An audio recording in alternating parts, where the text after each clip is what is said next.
반갑습니다. 어려운 가운데도 예배당으로 나와주셔서 감사드립니다. 우리 옆 사람과 같이 눈인사라도 하실까요? 한 주간 평안하셨습니까? 잘 지내셨습니까? 네. 오늘 말씀은 마가복음 10장 17절로 22절까지의 말씀입니다. 삶으로 살아내는 신앙이라는 제목으로 말씀을 나누려고 합니다. 우리 설교한 마중물에 짐 엘리어트의 글이 하나 있는데요. 몇 번 읽어보셨는데도 잘 이해가 안 되신다고 하시는 분도 계신데 천천히 한번 읽어보도록 하겠습니다. 절대 잃어서는 안 되는 것을 얻기 위해 자기가 계속 가지고 있을 수 없는 것을 내어주는 자는 결코 어리석은 사람이 아니다. 네. 번역이 조금 어렵게 돼서 원문도 실어놓기는 했습니다만, 영원한 것을 위해서 영원하지 않은 것을 버리는 사람은 결코 어리석은 사람이 아니다. 이런 의미입니다. 예. 이태원 클럽 확진자 발생하는 일이 또 생겨서 잠잠해지던 코로나19 상황이 또 갑자기 긴장 상태로 들어가게 됐습니다. 특별히 우리 교회에서 가까운 인근 부평에서 확진자가 2차 감염자까지 나오면서 4명인가요? 6명인가요? 이렇게 조금 확진자가 나오는 바람에 저도 상당히 조금 긴장은 되더라고요. 그래서 오늘 예배를 조금 자제를 해야 되는 게 아닌가 이런 생각도 살짝 해보기도 했습니다만 각자 여러분들이 알아서들 판단을 좀 하실 수 있기를 바랬습니다. 아무튼 근데 이제 제가 이런 상황들을 보면서 특별히 코로나19 상황에서 이 확진자들이 나왔을 때 비슷한 추이가 저는 이 신천지들과 또 클럽 방문한 이 사람들과의 공통점이 조금 있다고 생각이 돼요. 그게 뭐냐면 검사를 거른다는 거죠. 그 이유가 클럽 특성상 신분 노출하는 걸 많이 꺼려 한다는 겁니다. 뉴스를 보신 분들은 알겠지만 이제 성소수자들 전용 클럽이었다는 거죠. 근데 저는 이게 옳고 그르냐의 문제를 떠나서 뭐가 더 내 삶에 그리고 내가 속해 있는 이 사회에 더 도움이 되는 일이냐, 더 중요한 일이냐, 이걸 좀 판단할 수 있었으면 좋겠어요. 근데 그게 그냥 당장 눈앞에 보여지는 일들에만 집중하다 보니 그냥 내 신분 노출되어지는 것, 내가 조금 가리고 싶은 걸 감추는 일로 보다 더 위험한 일들을 초래하고 있는 그런 결과들이 나오는 것 같아서 굉장히 안타깝다는 생각을 해보게 됩니다. 영원한 것을 위해서, 더 소중한 것을 위해서 그보다 더 소중하지 않은 것, 그냥 순간적인 일들의 그런 어떤 문제들, 그런 어떤 조건들을 내려놓는 것, 이건 결코 어리석은 일이 아니라는 거죠. 우리가 고민을 해볼 필요가 있는 우리 삶의 과정들, 순간순간들이 있는 것 같습니다. 많은 사람들이 누구나 인생을 살아가면서 크든지 작든지 나름대로 고민하는 일들이 많이 있습니다. 어린이날 또 소풍 계획을 하고 있으면 그 전날 잠을 못 자는 거죠. 내일 비가 오면 안 되는데 그 걱정하는 거죠. 나라를 이끌어가는 국가 원수는 나라 살림 걱정하는 겁니다. 특별히 이 코로나 상황에서 이제 이번 주에 전국민 긴급재난금 신청하고 받고 하는 일들이 이제 있게 되는데 다들 본인이 어느 날 신청하는지는 아시죠? 모르십니까? 이거 제가 대신 타드릴 수도 없고 대신 탈 수 있으면 좋겠는데 잘 신청하시고 조금이라도 보탬이 되실 수 있으면 좋겠습니다. 그런 걱정들을 하게 되는 겁니다. 각각의 자신의 삶의 위치에서 자신이 고민하고 걱정하는 그런 일들이 다양합니다. 그리고 그런 고민들은 또 우리가 그 시간을 지나고 나면 언제 그랬냐는 듯이 또 회복되고 또 평상시처럼 삶을 또 영위해 나가게 되는 것도 사실인 것 같습니다. 그러나 시간이 흐른다고 해서 해결될 수 없는 내 열심이나 어떤 노력이나 나의 어떤 수고를 통해서 바뀌지 않는, 얻어질 수 없는 그런 궁극적인 인생의 문제들도 우리 삶 가운데는 있는 것이죠. 그것이 곧 생명에 관한 이야기인데, 저는 그래서 이번 그 코로나19 이 상황도 우리의 생명이 걸린 문제이기 때문에 그만큼 민감하게 반응하고 있는 것이 아닌가, 그런 생각을 해봅니다. 예수를 믿던지 믿지 않던지 간에 그래서 우리는 이 생명에 관한 고민들을 하면서 살아갑니다. 단지 그 생명이라는 것이, 영원한 삶이라는 것이 부활하신 주님과 함께 우리가 천국에서 영위하게 될 시간이냐, 아니면 저 지옥불에서 경험하게 될 일이냐의 차이가 있을 뿐입니다. 바라기는 이 자리에 모인 우리 모두가 주님이 예비하시는 하나님의 나라, 그 천국에서의 영원한 삶, 그것이 우리의 삶에 경험되어질 수 있는 그런 소망이 되실 수 있기를 우리가 함께 소망하고 바라봅니다. 오늘 본문에서도 그래서 이 삶, 영원한 삶, 이 영생에 관한 소망이 있었던 한 사람의 이야기가 전개되는데요. 17절 말씀 같이 한번 읽어보시겠습니다. 예수께서 길에 나가실새 한 사람이 달려와서 꿇어 앉아 묻자오되 선한 선생님이여 내가 무엇을 하여야 영생을 얻으리이까. 이 사람이 달려와서 꿇어 앉아서 자신의 소망을 이야기합니다. 선한 선생님이여 내가 무엇을 하여야 영생을 얻으리이까. 내가 무엇을 해야 영생을 얻겠습니까? 하고 질문을 했다는 거죠. 우리가 잘 알고 있습니다만 이 질문부터가 사실은 어리석은 질문이죠. 분명히 주님께서는 우리의 어떤 공로나 노력으로 얻을 수 있는 것이 아니라고 말씀을 하시는데, 여전히 이 사람은 내가 무엇을 해야 되겠습니까? 하는 자신의 노력에 관한 부분을 이야기합니다. 계속해서 이야기를 보시면 예수님께서는 이렇게 영생을 소원하는 사람에게 그가 원하는 답을 하고 계신 것을 보게 됩니다. 계명을 지키라 이렇게 말씀을 하시는데 19절 말씀도 같이 읽어보도록 하겠습니다. 내가 계명을 안 하니 살인하지 말라, 간음하지 말라, 도둑질하지 말라, 거짓 증언하지 말라, 속여 빼앗지 말라, 내 부모를 공경하라 하였느니라. 내가 무엇을 해야 되겠습니까? 무엇을 해야 영생을 얻겠습니까? 라고 말할 때 예수님께서 해주시는 답변입니다. 여러 가지 이야기를 하십니다만 특별히 오늘 어버이주이기도 한데 내 부모를 공경하라 하는 말씀도 하십니다. 근데 우리가 어떤 이 한 문장에 관한 이야기를 우리가 곱씹을 것이 아니라, 고민할 것이 아니라 과연 예수님께서 무슨 이야기를 하고 계시는지를 우리가 조금 문맥으로 살펴봐야 한다고 생각하는데, 살인하지 말라, 간음하지 말라, 도둑질하지 말라, 거짓 증언하지 말라, 속여 빼앗지 말라, 내 부모를 공경하라. 이 말씀들은 전부 우리가 살펴보면 나 혼자서 하고 있는 일이 아니에요. 우리의 이웃들을 향해서 내 주변 사람들과 일어나는 일들입니다. 그래서 주님께서 하시는 이야기는 우리가 이 명령들을 같이 한 그림으로 보자면 이웃 사랑하라는 이야기로 우리가 받아들일 수 있는 거죠.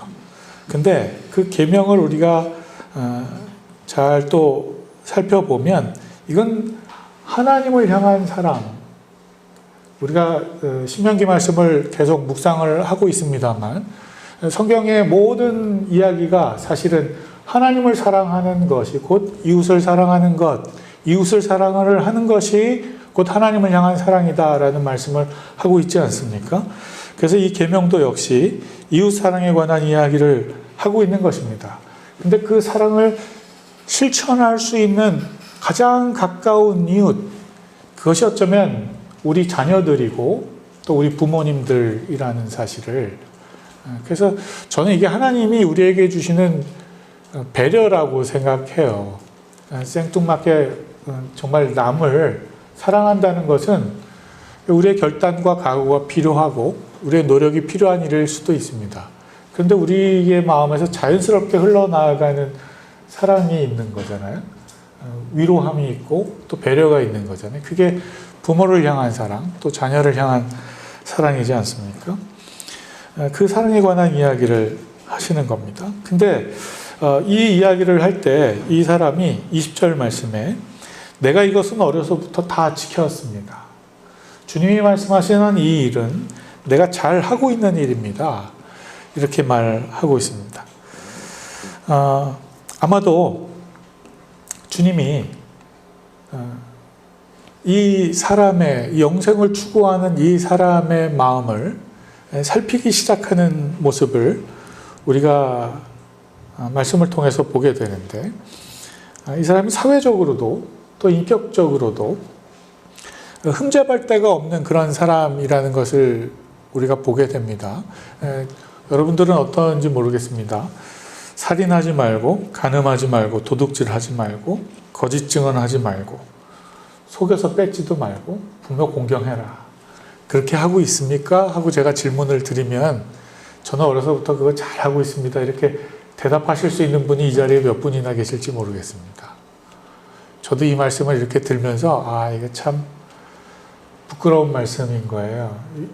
장담하기 참 어려운 명령들인 겁니다. 근데 과감하게 예수님께 저는 이거 어려서부터 잘 하고 있습니다. 하고 이야기하고 있다는 거죠. 모든 율법을 지켜온 사람, 어려서부터 다 지켜내고 있는 사람. 앞에 17절에서도 잠깐 언급되고 있는데 그래서 이 사람은 주님 앞에 나올 때 어쩌면 이 영생에 관한 충분한 자격이 있다라고 스스로 생각하고 있는 사람이었던 거죠. 그러니 예수님께 달려 나오는 거예요. 거리낄 것이 없는 거죠. 그리고 주님 앞에 무릎까지 꿇는 그런 열심으로, 그런 겸손함으로 나오고 있는 거죠. 굉장하지 않습니까? 어렸을 때부터 온전한 삶을 추구해 온 거죠.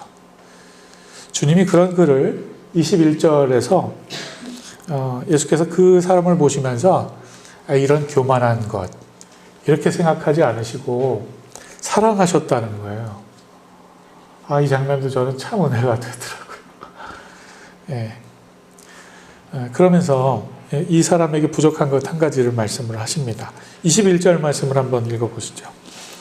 내게 아직도 한 가지 부족한 것이 있으니 가서 내게 있는 것을 다 팔아 가난한 사람들에게 주라. 그리하면 하늘에서 보화가 내게 있으리라. 그리고 와서 나를 따르라 하시니. 예. 무엇을 하여야 영생을 얻을 수 있습니까? 이렇게 질문하고 있는 이 사람에게 무엇을 해야만 내가 어떤 일을 해야 합니까? 라고 말할 때 자신의 어떤 행동,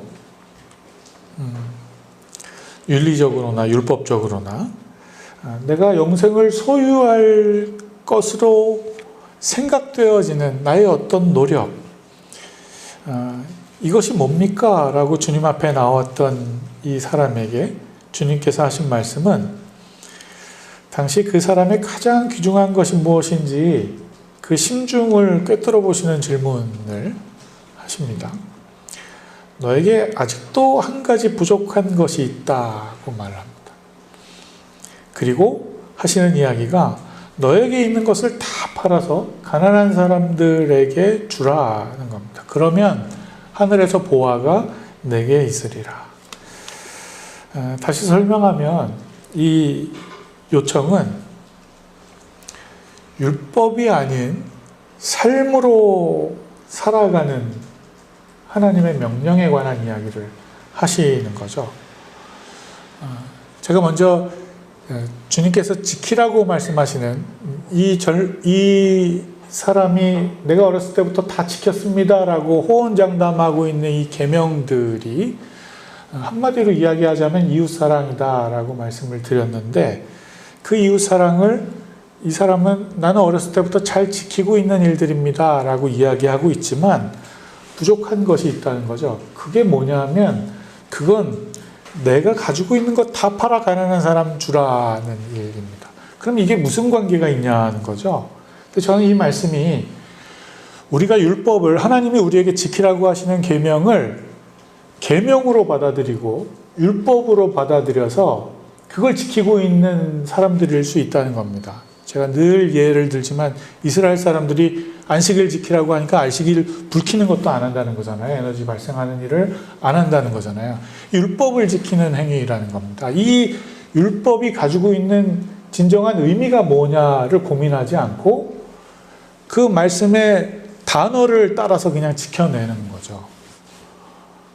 근데 이웃 사랑이라는 것이 부모 공경, 살인, 간음, 도둑질 하지 않는 거, 남의 것 빼앗지 않는 거, 속여 취하지 않는 거, 이런 일들이 그냥 겉으로 볼 때 법이요 하고 들이댈 때 내가 죄가 없습니다 라고 이야기할 수 있는 여담입니다만 기소한 것에 대해서 다른 이야기들을 하면 그거 기소 안 했잖아요. 이게 법적인 논리죠. 근데 정말 우리가 하나님 앞에 설 때 우리 자신이 하나님 그건 율법에는 없는 거잖아요 라고 말할 수도 있다는 겁니다. 근데 하나님이 우리의 삶에 말씀하시는 기준들은 결국 우리가 이 세상에서 하나님의 뜻을 따라서 살아가는 그 사랑에 관한 이야기들을 우리가 하고 있느냐, 그걸 우리가 구체적으로 적용하지 못하니까 구체적인 예들을 계명으로 말씀을 하시는 거죠. 이런 거야 라고 말씀을 하시는 거죠. 딱 그것만 지키라고 말씀하시는 것이 아니라. 그래서 이 계명들을 우리한테 이야기하실 때 여전히 우리에게 부족한 것은 내게 있는 것들을 나누지 않는 것입니다. 결국 이웃사랑을 하지 않고 있다는 말씀을 하시는 겁니다. 율법이 아니라 정말 그게 그 계명과 기준으로가 아니라 내 삶으로 살아내고 있느냐, 그 이야기를 하시는 거죠. 머리로만 이해하는 깨달음이 아니라 가슴으로, 우리의 삶으로, 그래서 손끝으로 그 사랑이 실천되고 있느냐, 이 이야기를 하시는 겁니다.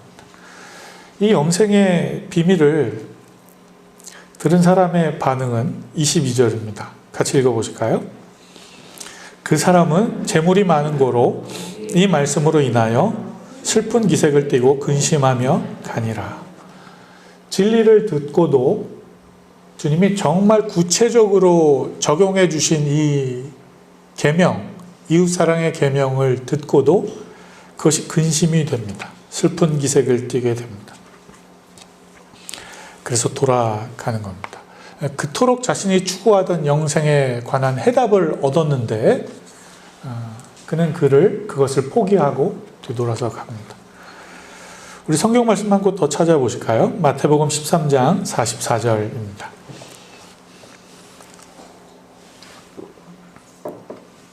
같이 읽어보겠습니다. 천국은 마치 밭에 감추인 보화와 같으니 사람이 이를 발견한 후 숨겨두고 기뻐하며 돌아가서 자기의 소유를 다 팔아 그 밭을 사느니라. 이 말씀은 예수님께서 천국에 관한 비밀을 이야기하실 때, 영생의 비밀을 비유로 말씀하실 때 이야기해 주시는 비유들 가운데 하나죠. 그런데 이 말씀과 오늘 본문 말씀에는 공통적으로 나오는 단어들이 있습니다. 다 팔아라는 단어입니다. 가지고 있는 것들을 다 파는 것입니다. 그리고 얻게 되는 것, 보화에 관한 이야기입니다. 21절 말씀을 다시 한번 읽어드리면 내게 아직도 한 가지 부족한 것이 있으니 가서 내게 있는 것을 다 팔아 가난한 자들에게 주라. 그리하면 하늘에서 보화가 내게 있으리라. 그리고 와서 나를 따르라 하시니. 이 두 구절이 우리가 조금 비교를 해보면 대조가 되는 부분이 있어요. 그게 뭐냐면 마태복음 13장 44절 말씀에는 자신의 소유를 다 팔아서 기쁨으로 그 밭을 사게 됩니다. 기뻐하는 거죠. 그런데 마가복음 10장 22절은 보화를 얻게 되는 결과가 나오기는커녕 재물이 많기 때문에 슬픈 기색을 띠고 근심하며 갔다는 겁니다. 그러면 결국 이 두 사람의 차이점이 뭐라고 생각이 되십니까? 두 사람의 차이는 진리를 발견하고 반응의 차이죠. 이 사람들의 마음가짐의 차이가 느껴집니다. 한 사람은 기쁜 마음으로 자신의 모든 것들을 다 팔아서 그 밭을 사고, 한 사람은 자신이 가지고 있는 것에 더 집착하게 되죠. 그래서 근심하며 그냥 돌아갑니다.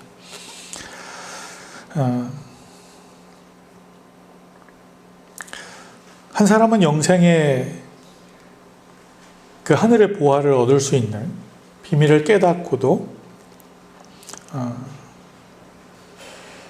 이것이 굉장히 자신의 삶에 가치 있는 일이라는 사실에 대해서 깨닫지 못하게 되는 거죠.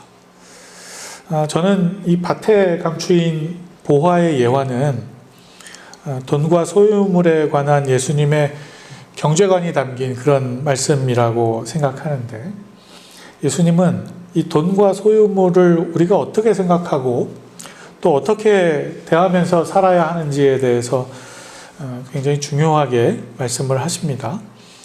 우리는 흔히 믿음과 돈을 분리시켜 놓고 생각할 때가 참 많이 있습니다.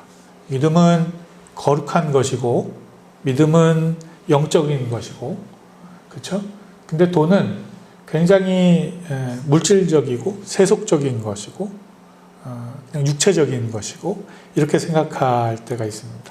그래서 이 둘을 서로 별개의 것인 것처럼 그렇게 생각하면서 우리가 삶을 살아가게 되죠. 특별히 신앙의 삶 가운데 그렇게 생각하게 되는 경향이 있어요. 그러나 하나님은 이 둘을 뗄 수 없는 관계로 말씀을 하십니다. 누가복음 19장 8절 말씀을 한번 같이 보시죠.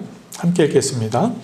삭개오가 서서 주께 여짜오되 주여 보시옵소서, 내 소유의 절반을 가난한 자들에게 주겠사오며 만일 누구의 것을 속여 빼앗은 일이 있으면 내 갑절이나 갚겠나이다.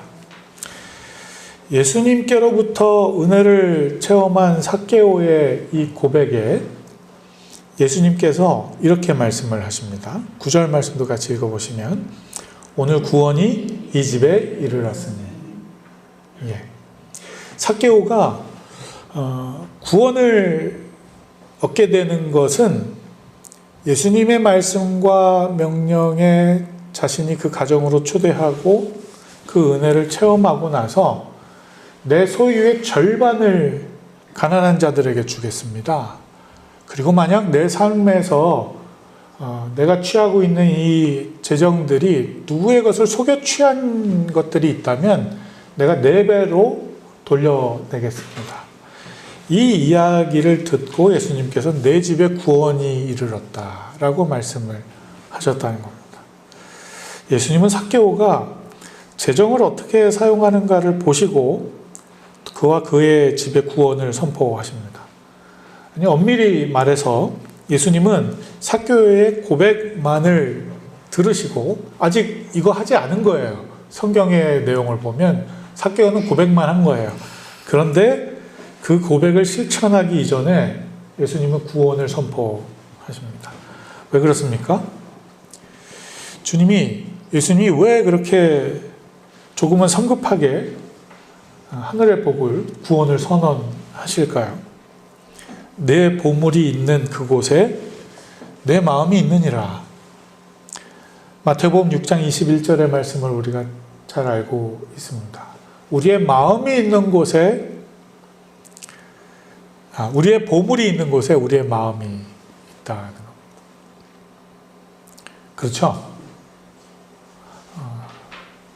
안 그렇습니까? 네. 제가 이제 조금 둔해지기는 시작했는데, 예전에는요, 제 수중에 돈이 얼마가 있는지가 정확하게 알고 있었거든요. 제 지갑에 지금 얼마 있다, 뭐 이런 거. 지금은 잘 모르겠어요. 뭐 그냥 뭐 요즘은 카드 생활을 하도 해서 그런 것 같기는 합니다. 근데 예전에 카드 안 쓸 때는 정말 제 스스로도 신기하더라고요. 어떻게 그걸 계속 기억하고 살지? 뭐 이런 생각을 했는데 마음이 거기 있는 거죠, 마음이. 예수님은 삭개오의 돈에 대한 이 달라진 태도, 그걸 보시면서 그의 마음의 변화를 읽으십니다. 그의 마음에 심기어진 이웃사랑의 마음, 그걸 예수님께서 읽으시는 거죠. 자신의 재산의 절반을 이웃과 나누겠다는 그 마음. 마가복음 12장에도 가난한 과부의 이야기가 나옵니다. 우리가 잘 아는 동전 2개를 드리는, 그래서 예수님께 칭찬받는 일이 성경에 기록되어 있죠. 근데 보시면 예수님이 무엇을 보고 계시는지 그걸 성경에서 우리가 읽을 수 있어요. 우리 한번 마가복음 12장 41절부터 44절까지 예수님이 뭘 보고 계신가 한번 관점을 거기에 놓고 말씀을 읽어보도록 하겠습니다. 예수께서 헌금함을 대하여 앉으사 무리가 어떻게 헌금함에 돈 넣는가를 보실세 여러 부자는 많이 넣는데 한 가난한 과부는 와서 두렙돈 곧 한 고드란트를 넣는지라. 예수께서 제자들을 불러다가 이르시되 내가 진실로 너희에게 이르노니 이 가난한 과부는 헌금함에 넣는 모든 사람보다 많이 넣었도다. 그들은 다 그 풍족한 중에서 넣었거니와 이 과부는 그 가난한 중에서 자기의 모든 소유 곧 생활비 전부를 넣었느니라 하시니라. 네. 예수님이 보신 게 뭡니까? 헌금을 넣을 때 무리가 어떻게 헌금함에 돈을 넣는가를 보셨다는 겁니다. 가난한 과부가 넣은 것은 2렙돈, 곧 한 고드란트. 이 고드란트가 과연 어떤 단위인가 제가 원어를 좀 살펴봤는데 영어로는 The smallest Roman copper coin으로 번역이 됐어요. 그러니까 이게 그 가장 작은 그 동전의 단위를 이야기하는 겁니다. 뭐 우리나라로 치면 1원짜리인 거예요. 1센트, 뭐 1원, 뭐 이 정도에 되는 돈인 겁니다.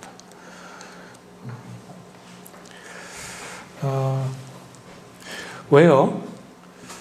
이 과부는 왜 칭찬을 받았을까요? 예수님은 또 왜 이 헌금함에 돈 넣는 거를 보고 계셨을까요? 예수님이 이 일로 얻은 어떤 유익은 뭘까요? 그 가난한 중에서 이 과부는 그 부족한 중에서도 자신의 모든 것을 성경의 표현으로 빌리자면 생활비 전부를 넣었다는 것입니다.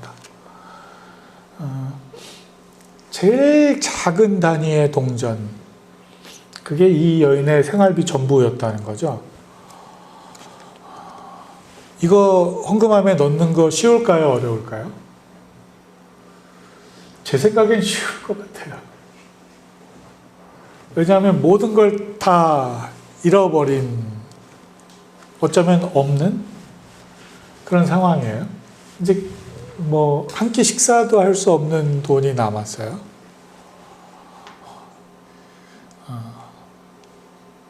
뭐 아니면 도다. 주님을 신뢰하면 내 삶이 변할 수도 있어요. 그럼 내 삶의 전부를 그때 올인하는 거 정말 쉽죠. 그런 경험 없으십니까? 제가 영국에서 살 때요. 전 진짜 은혜로 살았는데 정말 수중에 돈이 다 떨어진 거예요. 그래서 그때 돈으로는 4파운드, 그러니까 우리 돈으로는 한 8,000원도 안 되는 돈이에요. 우리 수중엔 딱 그게 남은 거예요. 근데 너무 제 마음이 힘드니까 카우츠라고 이렇게 중고 물건 거래하는 큰 광장이 있어요. 토요일이라 거길 간 거예요. 그냥 마음이나 시키자 이러고 이제 간 거예요. 가서 그러니까 어른들 또 이웃들이 자신들이 사용하던 물건, 남들도 좀 쓸만한 물건들 가지고 나와서 이렇게 바꾸는 이제 중고 장터 같은 곳인데 좋은 물건들이 꽤 많이 나옵니다. 근데 요 4파운드 가지고 야 우리가 뭐 살 수 있지? 야 이거면 이것도 살 수 있네 이러면서 우리가 구경했던 기억이 나요. 근데 하나도 이거 아껴야지 이 생각 안 들어요. 그 상황에서는 없는데요, 뭐 어차피 없는데. 제가 이 여인의 이 헌금하는 마음을 비하하려는 것이 아니고 이건 정말 쉬운 일이다 이렇게 이야기하려고 하는 말이 아니라 과연 주님이 보시는 게 뭔가를 한번 우리가 생각을 해보자는 겁니다. 그렇다면 생활비 전부를 하나님께 드리는 이 사람, 이렇게 자신의 생활비 전부를 드리면 하나님이 다 구원하실까요?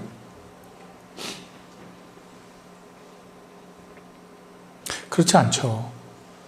주님이 주목하고 계신 것은 제가 얼마 넣나 그걸 보시는 게 아니에요. 제가 계속 이야기했던 게 예수님이 뭘 보시는지 한번 주목하고 성경을 읽으시라고 했는데 다시 읽어드리면 무리가 어떻게 헌금함에 돈 넣는가를 보셨다는 겁니다.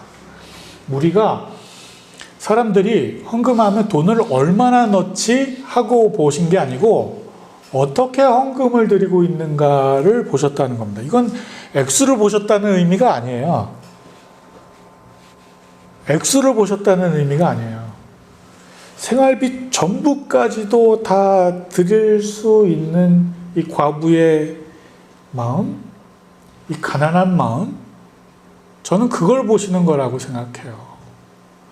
전부를 드렸냐, 뭐 10분의 1을 드렸냐, 뭐 이 얘기를 하시는 게 아니라 이 여인의 마음을 보시는 겁니다. 어떤 마음으로 헌금을 드리고 있는가.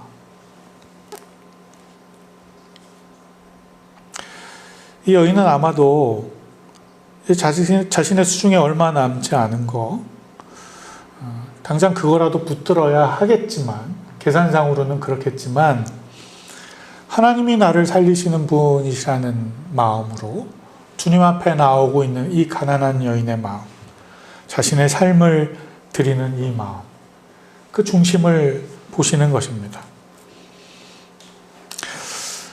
하나님에 대해서 부요한 자가 되는 것입니다. 예수는 이 여인의 많이 넣는 이 믿음을, 그 마음의 중심을 보시는 겁니다.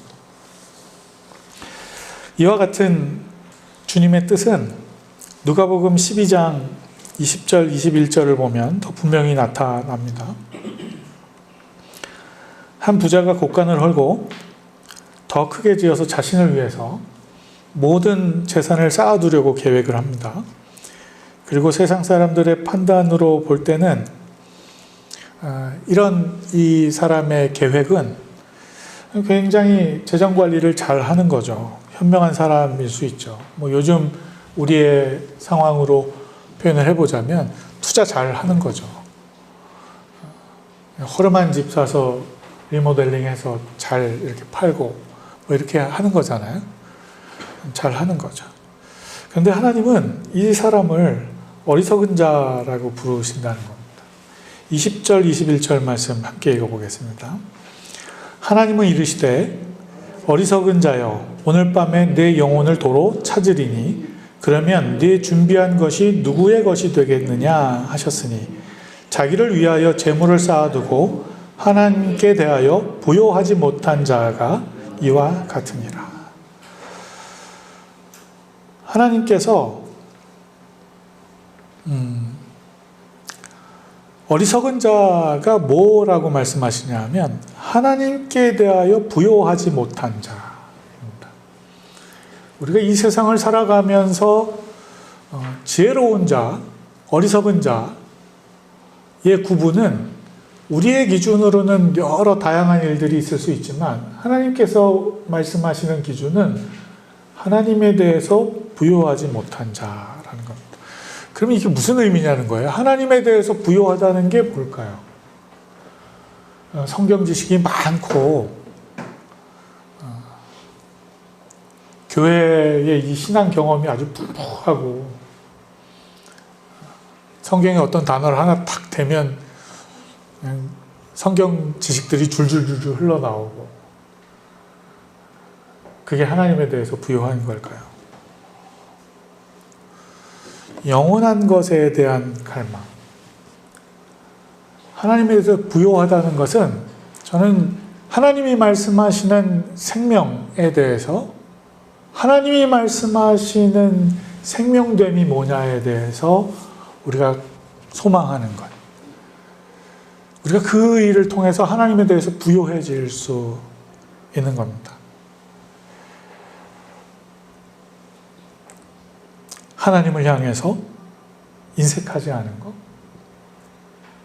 이게 꼭 물질만에 국한된 이야기가 아니라는 것입니다. 주님께서 우리에게 실제적으로 요구하시는 것이 있습니다.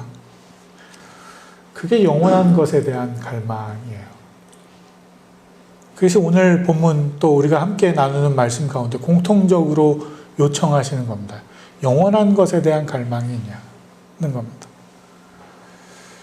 그런데 이 영원한 것에 대한 갈망을 주께서 우리에게 말씀하시면서 그러나 분명한 대가가 있다고 또 말씀을 하세요.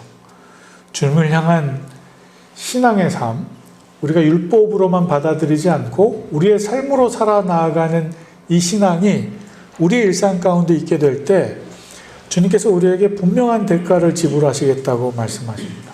이 거룩을 향한 이 영적인 이 선택이 그냥 단순히 우리의 어떤 신앙적인 희생이나 소위 우리가 이야기하는 내려놓음으로 끝나지 않고 가치 있는 하나님이 우리에게 부으시는 은혜가 분명히 있을 것에 대해서 말씀을 하십니다.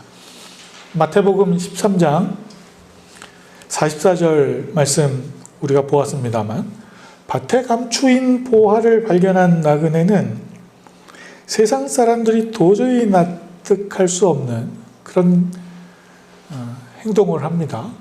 이 밭의 가치보다 월등히 많은 자신이 가지고 있는 모든 것을 털어서 다 팔아서 그 밭을 삽니다. 밭의 가치보다 더 그 이상의 것을 주고 자신의 전부를 다 팔아서 그 밭을 사요. 왜 그렇습니까? 그 밭에는 자신의 모든 소유를 합친 것보다 더 가치 있는 보화가 그 밭 안에 담겨 있기 때문입니다. 감춰져 있기 때문입니다. 근데 단지 그렇게 행동하는 사람과 그렇게 행동하지 않는 사람의 차이는 딱 한 개예요. 그 밭 밑에 감춰져 있는 보화를 발견했느냐 안 했느냐의 차이예요. 그러니 그 보화의 가치를 발견한 사람은 그 보화의 가치를 아니까 자신의 인생을 올인하는 것입니다. 그런데 이 밭의 보화를 발견하지 못한 겉포면만 보고 있는 사람은 그 밭의 가치가 자신의 삶을 헌신할 만큼의 가치가 있는 밭은 아닌 거죠. 그래서 저는 이 말씀이 하나님 나라에 대한 비유 아닙니까? 천국에 관한 비유잖아요. 그래서 하나님이 예수를 통해서 우리에게 천국의 비유를 말씀하실 때 나중에 죽어서 금은보화를 받을 거야. 나중에 죽어서 천국 가면 천국이 너의 집은 다 바닥이 황금이고 다이아몬드고 막 그런 데서 살 거야. 우리가 아주 어렸을 때 교회에서 그렇게 천국 이야기 들었는데 그게 무슨 소용이 있어요? 그 소용 없어요. 그쵸? 다이아몬드가 막 값 다 떨어져요. 그러면 다이아몬드가 금값 다 떨어져요. 아무도 안 사요. 근데 주님이 말씀하시는 건 나중에 어떻게 될 것이 아니고 지금 있다는 거예요. 파면 나온다는 거예요. 이건 질적인 선택에 대한 이야기를 하시는 거라니까요.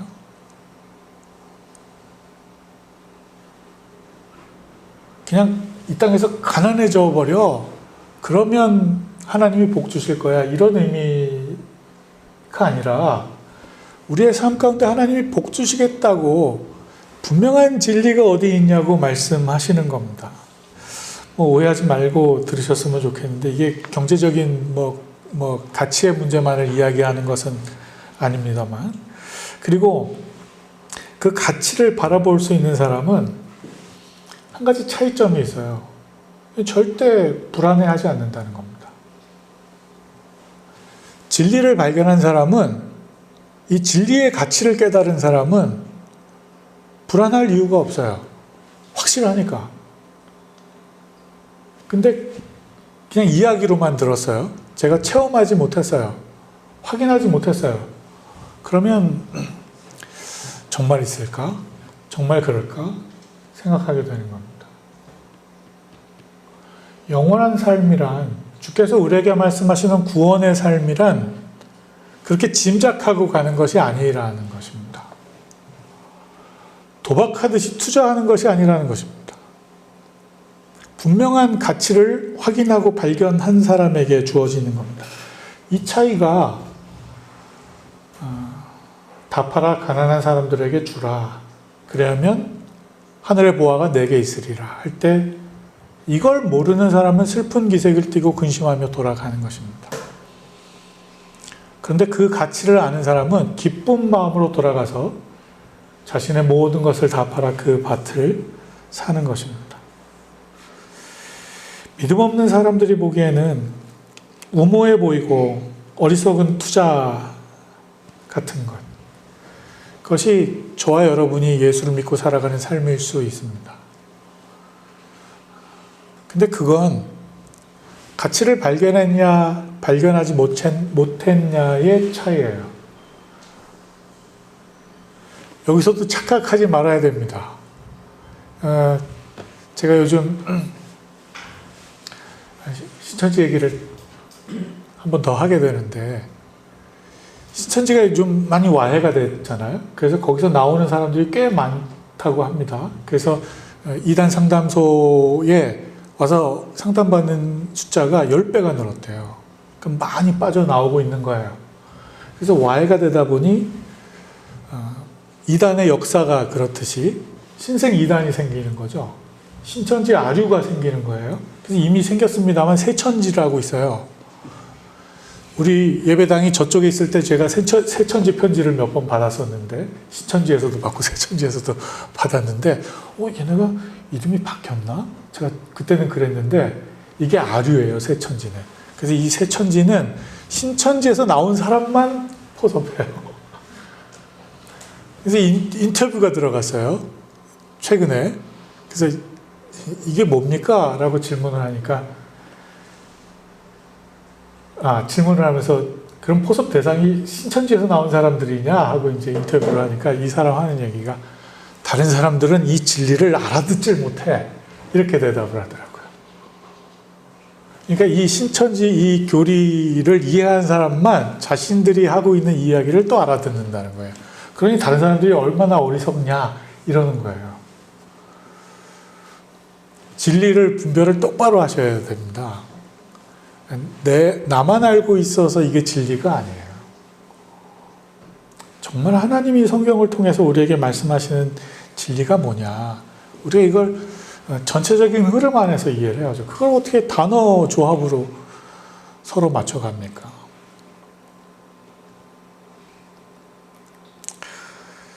믿음 없는 사람은 도저히 볼 수 없는 거, 그걸 주께서 우리에게 말씀하십니다. 이게 밭에 감춰져 있는 보화입니다. 주님께서 우리에게 주시는 진리를 통해서, 말씀을 통해서 정말 우리의 인생 가운데 하나님이 복되다 말씀하시는 것이 무엇인지를 확인하실 수 있는 저와 여러분들이 되실 수 있으면 좋겠습니다. 말씀을 정리를 하겠습니다. 잠언 23장 4절 5절 말씀 같이 읽어보실까요? 부자 되기에 애쓰지 말고 내 사사로운 지혜를 버릴지어다. 내가 어찌 허무한 것에 주목하겠느냐. 정령이 재물은 스스로 날개를 내어 하늘을 나는 독수리처럼 날아가리라. 예수님께서 재물을 땅에 쌓아두지 말라고 말씀하십니다. 재물을 잃을 수도 있기 때문입니다. 정령이 언제나 재물을 잃게 되는 것입니다. 코로나 상황도 우리가 상상도 못했던 그런 재난이잖아요. 이게 우리의 삶 가운데 온 겁니다. 앞으로도 이런 일들이 계속 반복되어질 것이라고 예언합니다. 겁주려는 것이 아니라 본질적인 것, 영원한 것, 그게 무엇인지를 우리가 고민해야 되는 삶을 살아가고 있다는 이야기를 제가 말씀드리고 싶어서 그러는 거예요. 오는 두려움을 막을 수는 없습니다. 환난을 막을 수는 없습니다. 그러면 그 사건 하나하나에 대한 대비를 우리가 하는 것이 아니라 우리의 인생의 전반적인 부분들을 생각하고, 그럼 과연 나는 내가 잃어버리지 말아야 되는 것은, 내가 소중하게 지켜내야 되는 것은 무엇인가, 그걸 생각해 보아야 하는 것이 현명한 판단이라는 것이죠. 예수님께서 우리에게 말씀하시는 것, 가치 있는 것, 정말 영원한 것이 뭐냐, 그걸 이야기하십니다. 마태복음 6장 20절 말씀, 오직 너희를 위하여 보물을 하늘에 쌓아두라. 우리 자신을 위해서 보물을 쌓아두는 것은 죄라고 말할 수 없습니다. 보물을 쌓아두라고 성경에서도 이야기하고 있기 때문입니다. 그런데 그 보물을 우리가 어디에 쌓을 것이냐? 주님은 우리가 부요한 자가 되는 거, 그거 기뻐하십니다. 다만 우리가 무엇에 부요한 자가 될 것이냐 하는 것이죠. 자신을 위해서 보물을 쌓되 참으로 그것이 가치 있는 곳인가 물으시는 겁니다. 우리의 보물을 하늘에 쌓아두라 말씀합니다. 교회에 헌금하라고 말씀드리는 것이 아닙니다. 그러니까 내 자리 마련 헌금 뭐 이런 거 하는 거예요. 이웃사랑 하라고 말씀드리는 겁니다. 보물을 어디에 쌓을 것이냐?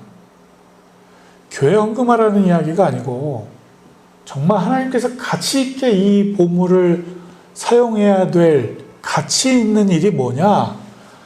이웃 사랑하는 일에 쓰라 말씀하시는 겁니다. 신명기 15장 11절 말씀에 그 이야기 하시는 겁니다. 땅에는 항상 가난한 사람이 있을 것이다. 우리가 주중에 묵상한 말씀이잖아요. 왜 하나님이 그 복 주신 백성들, 그 지파들을 분명히 복 주셨다고 하는데 왜 가난한 사람을 항상 있게 하냐고요. 우리가 보게 하는 것입니다. 우리가 느끼게 하는 것입니다. 우리가 함께 살아가도록 우리 곁에 함께 있는 자로 그렇게 보게 하시는 겁니다. 그냥 보라고 말씀하시는 것이 아니라 함께 살아가라고 말씀하시는 겁니다. 부모를 항상 공경하는 것, 자녀를 사랑하는 것, 그게 혈육이기 때문에 그렇게 하라고 말씀하시는 것이 아니라 잊어버리지 말라고 말씀하시는 겁니다.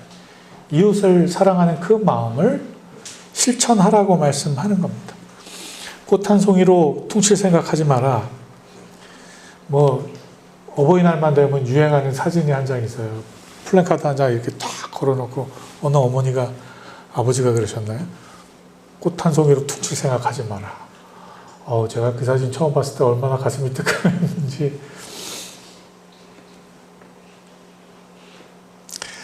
그냥 한 주, 그냥 한 날, 그냥 꽃 사드리고, 선물 사드리고, 마음 표현하고, 그것으로 퉁칠 생각하지 말라는 의미 아니겠습니까? 늘 함께 살아가는, 함께 기억하고, 함께 대소사를 나누는, 잊혀지지 않을 수 있는 그런 그리움이 있으신 건 아니겠습니까? 늘 마음에 품으라고 말씀하시는 거 아니겠습니까? 그게 이웃사랑입니다. 오늘 말씀은 영생을 얻기 위해서 자신의 소유를 다 팔아 구제해야 한다는 이야기, 그게 아니라 이건 하나님을 향한 우리의 우선순위의 문제를 말씀하시는 겁니다. 계명을 지키는 것보다, 재물을 탐내는 것보다 하나님이 말씀하시는 소중한 것, 귀한 것, 그게 우리의 마음 가운데 여전히 존재하는가?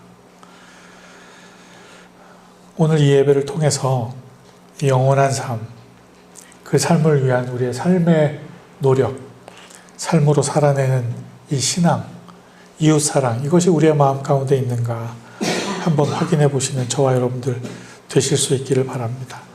우리에게 꼭 필요한 이 구원을 향한 한 가지 부족한 것, 이것이 우리 가운데 채워지시는 저와 여러분들 되실 수 있기를 예수 그리스도의 이름으로 다시 한번 축원드립니다. 우리 함께 같이